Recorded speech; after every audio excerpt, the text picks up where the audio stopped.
নমস্কার বন্ধুরা, উড়ানের আজকের পর্ব নিয়ে বাংলা সিরিয়াল সমাচার চলে এসেছে তোমাদের সামনে। তো চলো দেখে নিই আজকের এপিসোডে আমরা কি দেখতে চলেছি।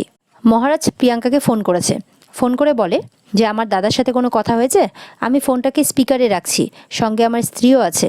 প্রিয়াঙ্কা তো চুপ করে থাকে, কি বলবে কিছু বুঝে পায় না। তখন মহারাজ বলে এখনো কোনো কথা হয়নি তাই তো, বেশ আমি কি তাহলে ওকে ডেকে ফোনটা দেবো? তখন প্রিয়াঙ্কা বলে ওঠে না না, একদম ফোন দেবেন না। প্রিয়াঙ্কা বলে আমাকে তুমি একটু সময় দাও মহারাজ, কয়েক ঘন্টা, আমি নিজে থেকে ওকে ঠিক জানিয়ে দেবো। মহারাজ তখন বলে ঠিক আছে, আমি আপনাকে 2 ঘন্টা সময় দিলাম। এই 2 ঘন্টার মধ্যে যদি আপনি বলতে পারেন তো ভালো, না হলে আমরাই বাধ্য হব আপনার সত্যিটা বলে দিতে। আমি কিন্তু তারপরে আর 1 মিনিটও সময় নষ্ট করব না, মহারাজ বলে। এদিকে প্রিয়াঙ্কা সবটা শুনে ফোনটা কেটে দেয়। পূজা বলে জানেন তো মিস্টার মাথা গরম, এদিকে আবার মা সমস্ত শপিং করার জন্য একা একাই বেরিয়ে পড়েছেন, কারোর কোনো কথা শুনছেন না। উনি নাকি কালকেই দাদার বিয়েটা দেবেন। মহারাজ হাসে, বলে যে ভুলে যাবেন না, আমিও কিন্তু ওই মায়েরই সন্তান, আমিও কিন্তু কম জেদি নই। পূজা তখন বলে যে হ্যাঁ, তাতে তো আমার কোনো সন্দেহ নেই, কিন্তু একটা চিন্তা আমার হচ্ছে যে প্রিয়াঙ্কা দিদি আদৌ দাদাকে সব সত্যিটা বলবেন তো। মহারাজও খানিকক্ষণের জন্য চুপ করে থাকে। এদিকে দেখা যাচ্ছে প্রিয়াঙ্কা বসে আছে, খুব চিন্তা করছে যে আমার হাতে আর মাত্র 2 ঘন্টা সময় আছে, আমি কি করব। ঠিক সেই মুহূর্তে প্রিয়াঙ্কার ফোন আসে সোমনাথের মায়ের। পূর্ণিমা ফোন করে বলে আচ্ছা প্রিয়াঙ্কা, তুমি তোমার বাড়ির অ্যাড্রেসটা আমাকে একটু দাও তো। এটা শুনে তো প্রিয়াঙ্কা অবাক হয়ে যায়, কি করবে কিছু বুঝে পায় না। প্রিয়াঙ্কা আবারও চিৎকার করে ওঠে অ্যাড্রেস, আর এটা শুনে প্রিয়াঙ্কার পেছনে মেয়েরা প্রিয়াঙ্কার দিকে তাকায়। তারপর আবার প্রিয়াঙ্কা মৃদুসুরে বলে, প্রিয়াঙ্কা তো খুব চিন্তায় পড়ে যায়, বলে যে কেন মা? তখন পূর্ণিমা বলে আসলে আমি তোমাকে আইবুড়ো ভাত খাওয়াবো আর কি, তাই জন্যই। এক কাজ করো, আজকালকার দিনে তোমরা কি সব করো না, লোকেশন পাঠিয়ে দাও, ওরকমই আমাকে পাঠিয়ে দাও, আমি ঠিক তোমার বাড়িতে পৌঁছে যাব। প্রিয়াঙ্কা বলে যে আসলে মা, আমি না একটা রেস্টুরেন্টে আমার আইবুড়ো ভাতটা অ্যারেঞ্জ করে ফেলেছি, আপনি যদি আরেকটু আগে বলতেন। তখন পূর্ণিমা বলে আচ্ছা ঠিক আছে, তুমি না হয় সেই অ্যাড্রেসটাই দাও, তোমার সঙ্গে তো বড়রা কেউ নেই, তাই জন্য আমি ভাবছি যে তোমাকে গিয়ে আজকে আইবুড়ো ভাতটা খাওয়াবো। প্রিয়াঙ্কা তখন কি বলবে কিচ্ছু ভেবে পায় না। তখন হঠাৎ করে মাথার মধ্যে যেই রেস্টুরেন্টের নাম আসলো সেটাই বলে ফেলে। পূর্ণিমা বলে আচ্ছা ঠিক আছে, আমি পৌঁছে যাব। ওদিকে জয়া তো সবটা শুনছে যে ব্যাপারটা কি হলো। পূর্ণিমা মনে মনে ভাবতে থাকে, কাউকে কিছু না জানিয়ে নিজেই আইবুড়ো ভাত প্ল্যান করে ফেললো একটা রেস্টুরেন্টে। কই আগে থেকে তো কোনো কিছু বলেনি, আমার একটু গন্ডগোল লাগছে এবার, মনে মনে বলতে থাকে পূর্ণিমা।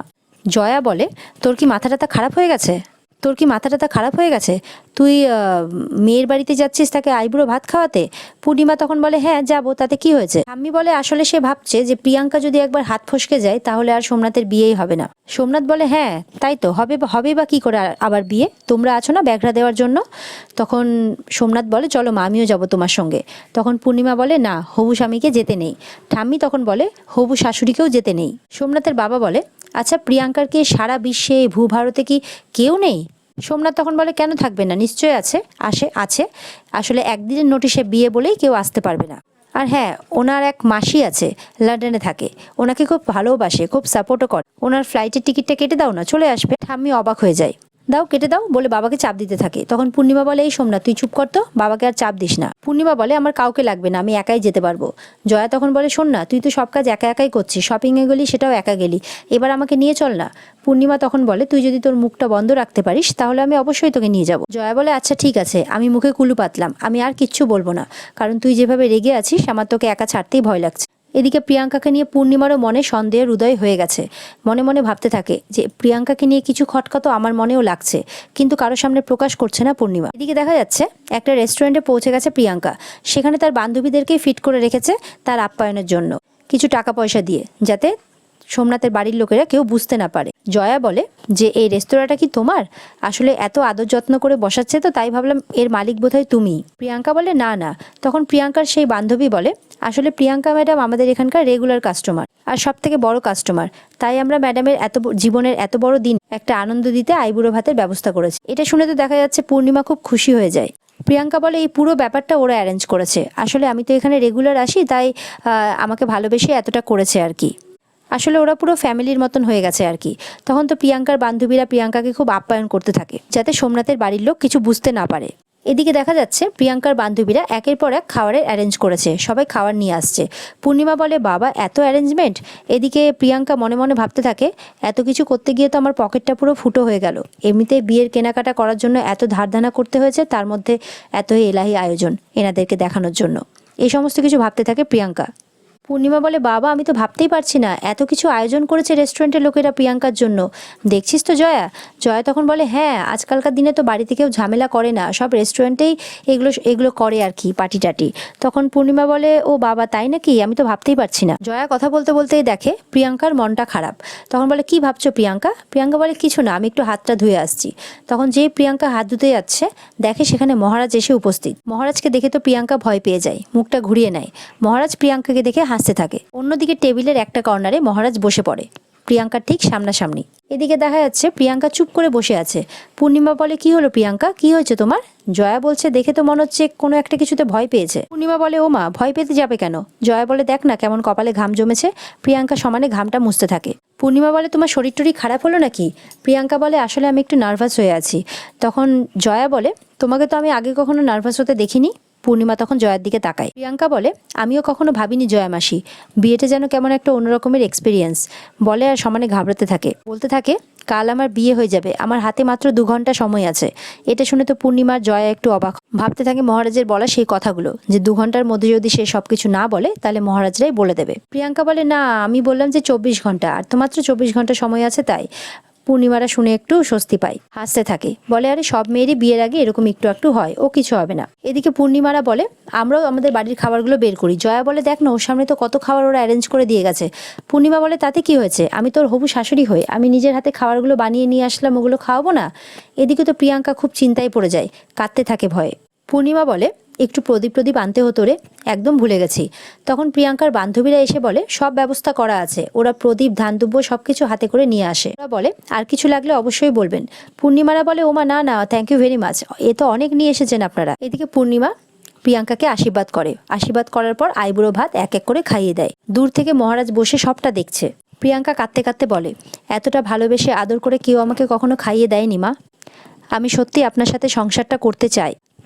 পূর্ণিমা খুব খুশি হয় মনে মনে, বলতে থাকে, না না মেয়েটা ঠক নয়। সবার কথা শুনে আমারও মনটা দুটানা করছিল ঠিকই, কিন্তু আমি ভুল ছিলাম, শুধু শুধু ভয় পাচ্ছিলাম আমি।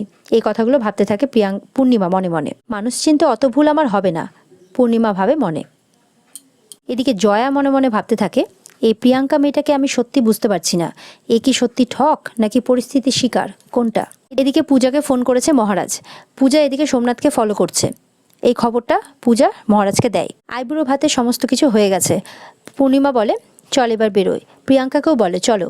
তখন প্রিয়াঙ্কা বলে, মা আপনারা বেরোন, আমার একজন ক্লায়েন্ট আসবে এখানে একটু পরেই। তখন পূর্ণিমা বলে, দেখো মেয়ের কি কাণ্ড, বিয়ের আগের দিনও কাজ করছে, তো কালকের দিনটাও ফাঁকা আছো তো না কাজ রেখেছো? এই বলে হাসি ঠাট্টা করতে থাকে। পূর্ণিমারা বলে, আচ্ছা ঠিক আছে আমরা আসি, তুমি থাকো, বলে পূর্ণিমারা বেরিয়ে পড়ে। প্রিয়াঙ্কা মনে মনে ভাবে, আমি আর কোথায় পালাবো, আমি বরঞ্চ এখানেই থাকি। এদিকে মহারাজ তো ওত পেতে বসে আছে, এক্ষুনি আসবে এখানে। ততক্ষণে মহারাজ চলেও এসেছে প্রিয়াঙ্কার পাশে, কিন্তু প্রিয়াঙ্কা লক্ষ্য করেনি। চোখ ফেরাতেই দেখে মহারাজ পাশেই আছে। মহারাজ বলে, এখান থেকে না পালানোর জন্য আপনাকে অনেক ধন্যবাদ। প্রিয়াঙ্কা বলে, তোমার দাদাকে ভালোবেসে ফেলেছি, আর পালাবো কোথায়? মহারাজ বলে, ভালো কথা, ভালো খাওয়া দাওয়া তো হলো, এবার তো সময় পেরিয়ে যাচ্ছে, এবার বরঞ্চ দাদাকে ফোনটা করুন। প্রিয়াঙ্কা চুপ করে থাকে। মহারাজ বলে, কি হলো, করুন, আর সময় নেই হাতে।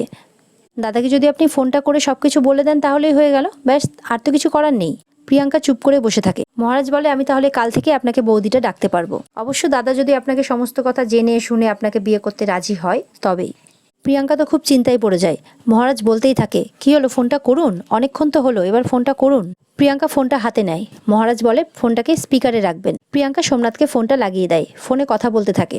এদিকে মহারাজও পূজাকে ফোন লাগায়। পূজাকে বলে যে, পূজা তখন ইনফরমেশন দেয় যে হ্যাঁ এদিকে দাদাও কথা বলছে। পূজা বলে, শুনুন না মিস্টার মাথা গরম, আমি এখান থেকে পালাই, আমার না এরকমভাবে লুকিয়ে কারোর কথা শুনতে মোটেও ভালো লাগে না। মহারাজ বলে, ঠিক আছে আপনি যান, আমি এখানেই থাকছি, আমি লুকিয়ে নই, সামনেই কথা শুনতে বেশি ভালোবাসি, মহারাজ বলে। এদিকে মহারাজ তারপর প্রিয়াঙ্কাকে বলে, আপনি লাউড স্পিকারটা বন্ধও করে দিতে পারেন। প্রিয়াঙ্কা বন্ধ করে দেয়। এদিকে প্রিয়াঙ্কা মহারাজের সামনে সোমনাথকে সবটা আস্তে আস্তে বলতে থাকে। বলে, সোমনাথ আমার তোমাকে কিছু কথা বলার আছে। সোমনাথ তখন বলে, সোমনাথ কাকে বলছো? প্রিয়াঙ্কা তখন একটু ইতস্তত বোধ করলেও বলে যে, হ্যাঁ সোনা, আমি তোমাকে সব সত্যিটা বলতে চাই। তখন সোমনাথ বলে, এই তো এবার ঠিক আছে। প্রিয়াঙ্কা বলে, আমি সব সত্যিটা তোমাকে বলতে চাই, সবটা শোনার পর তুমি আমাকে ফ্রড বলতেই পারো। এদিকে এই কথাগুলো শোনার পর সোমনাথের মুখটা এদিকে চুপ হয়ে যায়। প্রিয়াঙ্কা এক এক করে সবটা বলতে থাকে। প্রিয়াঙ্কা বলে, তুমি সব কিছু শোনার পর যদি আমাকে বিয়ে করো তাহলে আমি মনে করব যে এই পৃথিবীতে আমার থেকে লাকি আর কেউ নেই। মহারাজ চুপ করে শোনে সব কথা। ওদিকে সোমনাথও চুপ করে থাকে ফোনের মধ্যে। প্রিয়াঙ্কা একের পর এক সব বলে যায়। প্রিয়াঙ্কা এতদিন ধরে যে সবটা মিথ্যে কথা বলেছিল, যে সে একজন হিরে ব্যবসায়ীর মেয়ে, তার মাসি লন্ডনে থাকে, যা যা কিছু বলেছিল সবটা খুলে বলে সোমনাথকে যে সবটা মিথ্যে বলেছিল। এমনকি এটাও বলে যে তার বিয়ে হয়নি, অথচ তার একটা মেয়ে আছে, আর তাদের বাড়িতে যেই ভদ্রমহিলার একজন ছোট মেয়ে এসেছিল সেটা তারই মা আর মেয়ে। এই সব সত্যিটা সোমনাথকে বলে দেয়। এমনকি ওর কোনো স্যালুনও নেই, ও যে একজনের স্যালুনে কাজ করে মাত্র, এই কথাটাও বলে দেয়। ফোনের মধ্যে কাঁদতে থাকে। মহারাজ বসে সবটাই শোনে। আর এখানে আজকের পর্ব শেষ হয়ে যায়। তো বন্ধুরা, আজকের পর্ব এই পর্যন্তই। দেখা হচ্ছে তোমাদের সাথে আগামীকালকে উড়ানের আরেক পর্ব নিয়ে। ততক্ষণ সবাই ভালো থেকো।